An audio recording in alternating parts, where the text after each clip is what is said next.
When we physicists look in outer space for alien life, we don't look for little green men. We look for type 1, type 2, and type 3 civilizations. A type 1 civilization has harnessed planetary power. They control earthquakes, the weather, volcanoes. They have cities on the ocean. Anything planetary, they control. That's type 1. A type 2 civilization is stellar.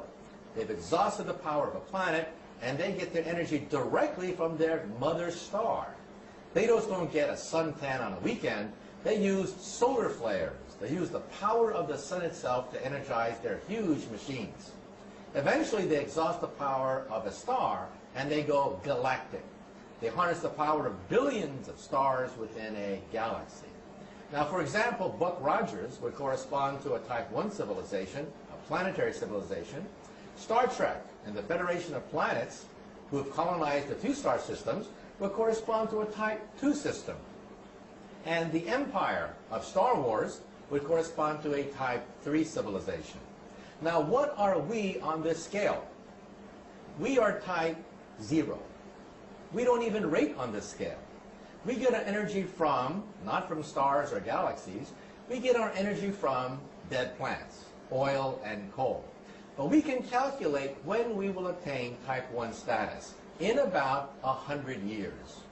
Now, every time I read the newspaper, I see evidence of this historic transition from type 0 to type 1.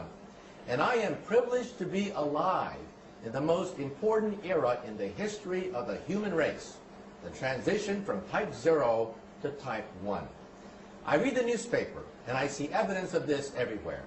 What is the European Union? The European Union has been formed to oppose NAFTA, that is, the United States, Canada, and Mexico. But why? Because we're seeing the beginnings of a type 1 economy. Huge planetary trading blocks are the beginnings of a type 1 economy. And what language will this type 1 economy speak?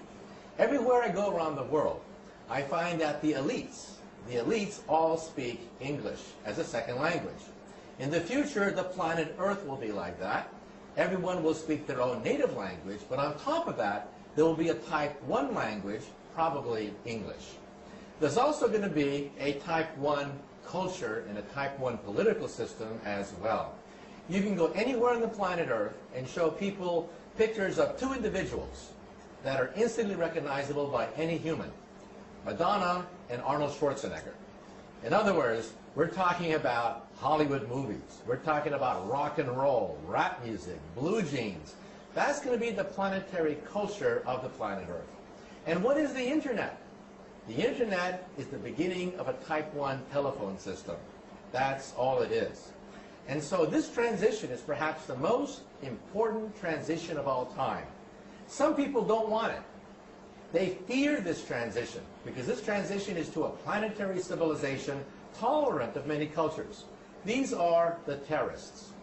In their gut, they fear this because they know they are witnessing the birth pangs of a beginning of a new planetary civilization, and the terrorists want nothing to do with it.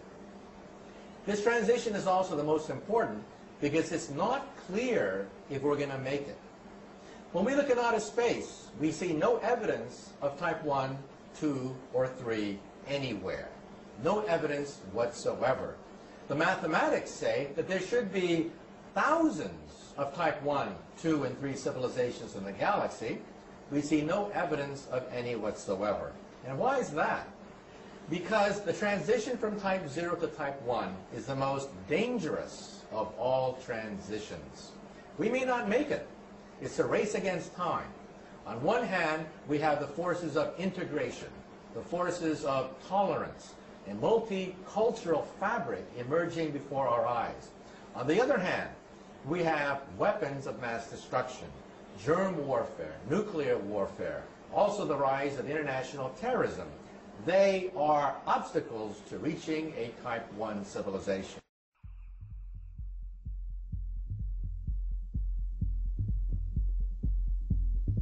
All it is. And so this transition is perhaps the most important transition of all time. Some people don't want it. They fear this transition because this transition is to a planetary civilization tolerant of many cultures. These are the terrorists. In their gut, they fear this because they know they are witnessing the birth pangs of a beginning of a new planetary civilization, and the terrorists want nothing to do with it.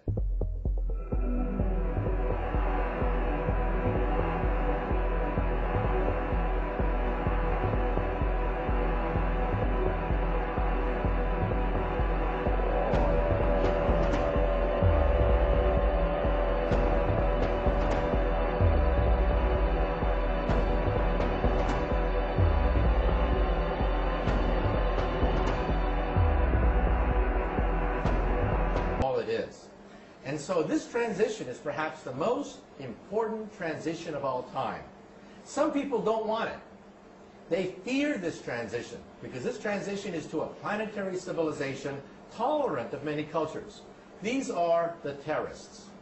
In their gut, they fear this because they know they are witnessing the birth pangs of a beginning of a new planetary civilization, and the terrorists want nothing to do with it.